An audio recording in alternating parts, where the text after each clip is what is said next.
Assalamualaikum warahmatullahi wabarakatuh. Yang saya hormati Bapak Camat beserta staf, yang saya hormati PJNU Bawean, dan yang saya hormati PJNU Kebonjeruk dan NBJ, dan yang saya hormati para kiai, para ustadz, ibu-ibu semuanya yang hadir pada kesempatan malam hari ini. Pertama-tama kita panjatkan puja dan puji syukur kehadirat Allah Subhanahu wa Ta'ala yang senantiasa memberi rahmat hidayah kepada kita semua, sehingga kita dapat hadir pada kesempatan malam hari ini dalam keadaan sehat walafiat. Bapak Ibu sekalian, di sini saya selaku Kadif Dimas Polsek Tambak mewakili Bapak Kapolsek Tambak yang tidak bisa hadir dikarenakan ada urusan di Jawa, ya. Di sini saya akan mengulas tentang bahaya narkoba, ya. Di Bawean ini sudah sangat meresahkan, sangat mengkhawatirkan, terutama pada generasi muda kita, Bapak sekalian, ya. Kemarin itu sudah kita bisa terungkap jaringan-jaringan narkoba yang lingkupnya sudah Bawean, ya. Pertama kita ungkap itu dengan inisial S, ya. Biarpun kita dapatkan barangnya sedikit, tapi kita sudah banyak mengurangi peredaran narkoba di Pulau Bawean. Kaki tangannya kita kembangkan.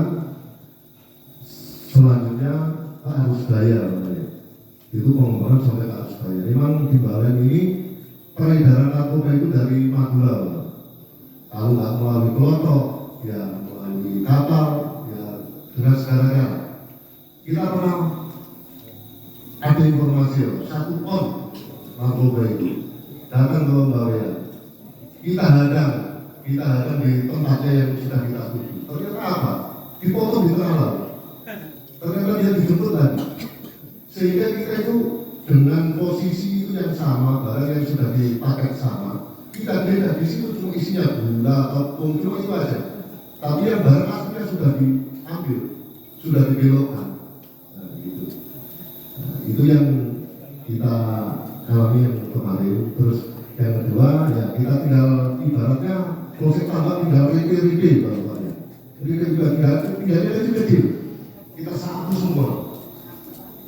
satu semua, tapi kita bekerja, Bapak, tanpa peran serta dari masyarakat, dari teman-teman Ansor, ya kita tidak akan berhasil, karena kita tidak mempunyai alat-alat yang canggih, ya, seperti BNN yang punya alat khusus seperti remote gitu, Pak.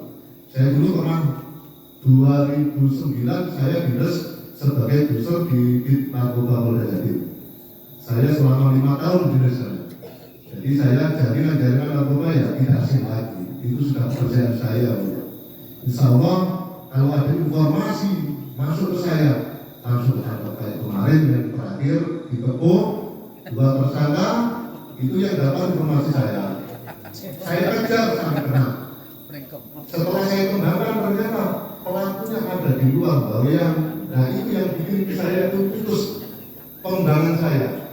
Misalnya pelakunya itu ada di Bawean, insya Allah banyak dengan bandar-bandar Islam. Itu waktu saya pengembangan, saya ketahuan terlebih dahulu. Ya, kok banyak polisi, atur akhirnya pelakunya gitu.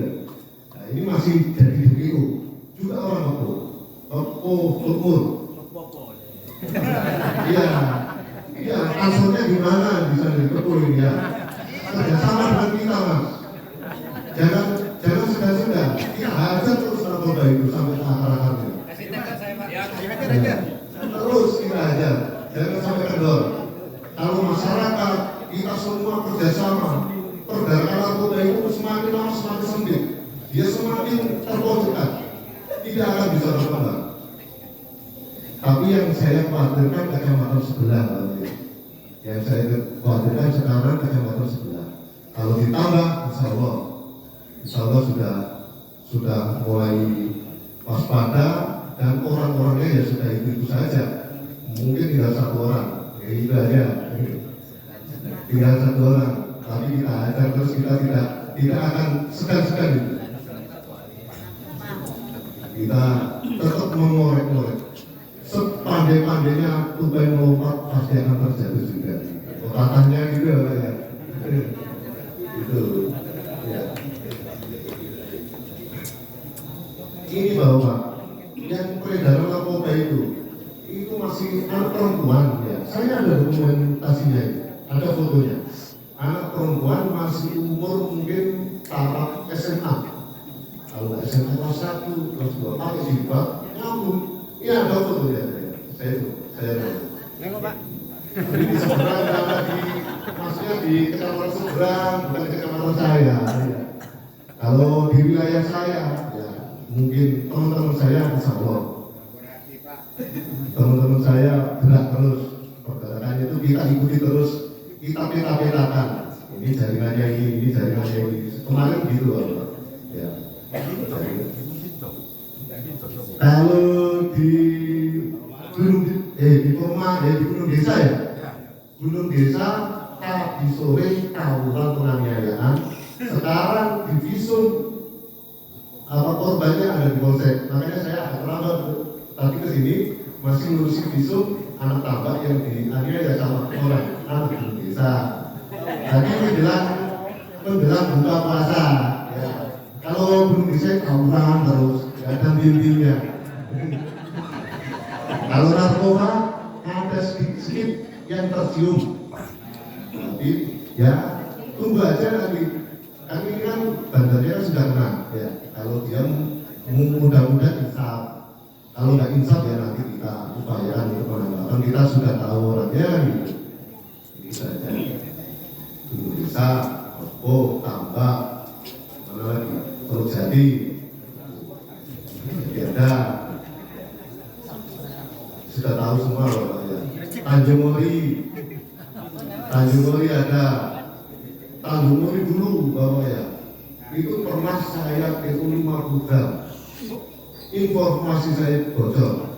Saya pada waktu malam hari saya intai. Itu transaksi di depan mata saya 1 gram. Saya loloskan. Sengaja saya loloskan. Tujuan saya nangkep yang lebih besar. Yang 50 gram itu. Ternyata bocor. Orang yang anaknya lari ke Batam, itu yang Tanjung Mori. Ahmadi. Itu loh Pak, saya sampai ke tempat yang gelap itu di Baginda yang Jalil itu ya. Di situ saya bingung di situ sama teman saya orang dua. Transaksi 1 gram, saya proses itu. Besok saya nangkep 50 gram, itu Pak. Ternyata setelah saya sambil di Bali. Anaknya itu nggak mau pulang ke Bagian, langsung pulang ke Batam. Bocor itu ya. Belum rezeki itu namanya. Kita pengennya ngungkapnya yang besar, kita nggak mau yang kecil-kecil, tapi ya dapatnya gitu. Ya kita telateni saja, kecil yang penting kita kembangkan, biarpun itu asalkan tujuannya ke arah bandar itu kalau kita sangat putus bandarnya kan habis, akhirnya kan ya habis juga. Pelaku itu kan akhirnya isi. Jaringan Kepo itu sampai ke kecamatan sebelah. Sekarang yang biasa jadi pasirnya sekarang pegang bandar sendiri, Pak. Pegang barang sendiri, jual sendiri. Itu tahu saya. Informasi masuk semua, Pak. Maksudnya orang-orang kita juga banyak ya. Mungkin orang-orang kita di Singapura ada. Ditambah kok tambah banyak. Di Kepo pojok tambah banyak. Kan gitu. Ya. Bendel pasar ya. Pokoknya peran serta masyarakat yang kita inginkan ya. Jangan segan-segan pelaku-pelaku narkoba cepat laporkan pada kita. Kita nanti akan mencari solusi gimana cara ungkap kasusnya. Kita yang memikirkan itu ya mohon maaf ya, di Polsek Tambak kan anggotanya kan mantan buser ada, mantan penyidik yang ada kan gitu. Jadi insya Allah tangguh Tambak. Polsek Tambak insya Allah tangguh. Ya, saya sendiri juga pernah di Narkoba Polda sampai Pamekasan, Banyuwangi, mana kalau ke barat ke Ngawi sampai ke Jakarta pernah saya mengembangkan kasus itu loh ya. dulu aku masih di Polda dulu. Jadi ya pelaku itu saya yang pintar. Saya dianggap biasa. Jadi pelaku itu biasa. Saya semua bikin saja. Paling-paling saya kalau kepepet, kalau dianggap sudah menyangkut keselamatan saya paling telepon Pak Ali, Pak Ustadz Ali, minta bantuannya. Desa yang aman mana, Pak? Gimana, Pak? Desa yang aman narkoba. Desa yang aman narkoba di mana? Desa yang aman narkoba. Perumahan belum terdengar ya, perumahan belum terdengar. Ini perumahan. Tapi ya sedikit-sedikit masih ada, masih ada.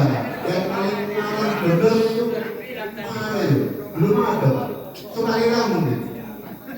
Sukarela sekarang mungkin. Yang aman, masih aman. Gercep. Enggak, aman gercep. Pengalaman enggak.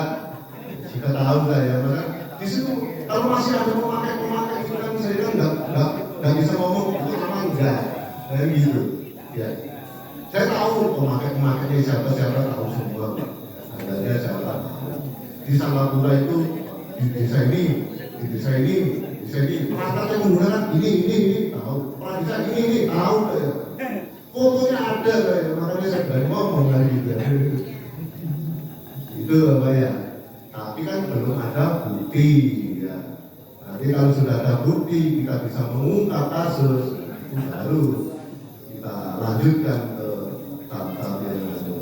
Kan biasa ada Pak ya. Kalau kita unggah, kalau wartawan itu unggah di media tentang bahaya narkoba, ada yang kritis polisi. Ya itu sudah jauh. Itu paling ya pelaku kayak gitu lah gitu. Saya debat orang itu. Masalahnya peredaran kembalian, ya itulah terus. Jadi ini tumbang, agak menurut saya lagi, ini tumbang, agak menurut saya. Nah, orang yang saya kirim belum tentu dia itu sadar, belum tentu dia insaf. Pengalaman saya Pak, waktu saya masih di Direktorat Narkoba dulu, dia itu saya tangkap sebagai pemakai. Saya tangkap kena hukuman 1 tahun kalau nggak salah, waktu itu masih 2008-2009 itu hukuman masih ringan. Kalau sekarang ancaman hukuman pemakaian 4 tahun, Pak. Dia keluar malah bisa mendirikan home industry. Nah, itu tambah hebat kan juga. Tak tahu lagi itu beserta orang-orangnya itu. Waktu itu saya nangkep di daerah Mojosari tapi Dawar. Di daerah Dawar Belanda di sana. Saat tangkap kedua kali dia malah jadi punya home industry satu-satu tambah gaul. Itu lah. Jadi untuk pelaku itu nanti kalau sudah bebas tolong diawasi lagi. Ya bukannya tambah insaf, mungkin pengaruh di luar penjara itu tambah parah dia luar. Kebanyakan kayak gitu. Berhasil dari sekolah, berarti dia sekolah kan berhasil. Itu ibaratnya kalau kita mondok gitu, dapat ilmu yang lebih dari kalau dia sekolah. Habis ditangkap narkoba jadi santrinya di situ, tambah pinter dia. Tapi yang ansur belum ada ya? Oh, enggak ada. Takut ya. Wah, pokoknya sampai harus bantu saya. Ya, informasinya, masalahnya Toko itu jauh dari pantauan kami, ya, dari ujung. Siapa lagi kalau bukan masyarakat yang membantu kita, kali itu. Kita polisi juga terbatas, cuma 9 orang bawahnya. Jumlah 9 orang dan sedangkan kita mengamankan 13 desa. Jadi 1 orang bisa jadi babin itu 3 desa, antara 3 desa, 2 desa, dari 2 desa. Gitu. Untuk mengamankan desa itu kan juga seharusnya itu 1 desa 1 polisi yang ideal itu.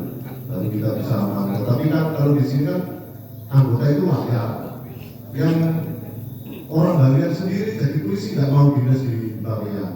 Nah itulah banyak kan di sini juga kayak Mas Korpong, terus Rizky yang baru itu juga orang tambah nggak mau dinas ini. Nah saya tanya, Ki, kenapa kamu kok nggak mau dinas di bagian? Padahal kamu dulu diajukan itu dari kekeluargaan supaya jadi polisi untuk dinas di bagian. Nggak Mas, saya ingin hidup di kota, kira gitu katanya. Waduh ini gimana ini? Sungkan itu Pak mau nangkap. Iya. Saya yang jauh-jauh dari Kediri ke sini, kata istri saya orang sini gitu. Ya Bapak ya, ini jadi peredaran narkoba itu dari Madura, ada yang dari Paciran, dari Gilian, itu ada. Gilian juga ada Pak. Itu dulu pernah saya cium itu dari Paciran, ya sudah ada TO-nya, tapi sudah lama terus akhirnya saya kerjakan karena itu di wilayah Singapura saja, mau masuk ke tambak kan gitu, mau masuk ke tambak. Jadi ya mana ya, saya juga namanya menghargai bisa wilayahnya orang itu. Bahaya ya. Tapi ya enggak Pak, tapi enggak. Insya Allah nanti saya akan sama teman-teman saya sudah punya rencana mau melambung ke Singapura. Singapura itu desanya Pak Camat. Oh, saya mau, iya Pak Yai. Ini saya sudah punya TO ya sama teman-teman saya, tapi di wilayah Singapura. Ini mau saya masukin nanti. Mau saya serobot itu. Oh, itu bahaya itu. Itu bahaya. Kalau sudah kompak di situ, kalau inisial D itu Pak ya, itu sudah tergiur memang. Ya, tapi ya cukup di sini saja ya. Misalnya, ini rahasia umum Pak ya, di sana sudah lama sama tambah. Nah, itu kalau nggak segera diputus, nanti akan susah polisi masuk sana. Kalau saya analisa Pak ya, di sana kampungnya itu kayak kampung Madura, kompak masyarakatnya. Kalau justru sudah mengakar di suatu desa, polisi masuk kesusahan. Saya pernah pembentukan di Ragusan, di Socah, di Bangkalan juga. Saya masuk 30 orang, dikepung sama warga, dilempari batu, ya terpaksa ya. Kalau sudah ketahuan ada barang buktinya saya bebas, saya masuk ke mobil gitu aja. Kalau memang ada mobil gitu. Nah, ini ya mungkin nanti sama teman-teman saya tetap upaya yang ditambah sudah sepi, mau mengembangkan lagi ke kecamatan sebelah. Ya, itu semua ya didukung Bapak ya. Siap. Dukung Ansor, terutama yang dari Singapura, tambah sekarang bedanya tinggal di Singapura. Siap. Bagaimana Singapura? Oh bahayanya narkoba itu gini Bapak ya. Itu kan yang dirusak saraf Bapak. Jadi kalau menghisap itu kan itu lambat laut, jadi kayak kecerdasan anak, pintar anak itu jadi kendor. Misalnya gini, saya itu kalau sudah pakai, biasa itu kan orang itu takutan sama orang, apalagi ya polisi. Temen cerita ya, ini teman saya dulu di narkoba itu ada yang pemakai, emang dia untuk spesialis dari komandan saya itu, dia itu undercover untuk masuk ke jaringan. Jadi jaringan dia aku ikut untuk jaringan itu. Sudah kecanduan, sudah lanjut, akhirnya rasa takut sama orang, nggak punya keberanian. Beda kalau pelaku curanmor ya. Kalau pelaku curanmor itu berani sama orang, tapi kalau pelaku narkoba itu licik orang, mentalnya rusak, nggak berani hadapan dengan orang. Gitu. Jadi efeknya itu merusak merusak mental, merusak saraf itu, rusak saraf. Itu efeknya. Kalau sudah kecanduan susah juga untuk disembuhkan. Kadang-kadang sampai minum darahnya apa gitu. Itu bahayanya di situ.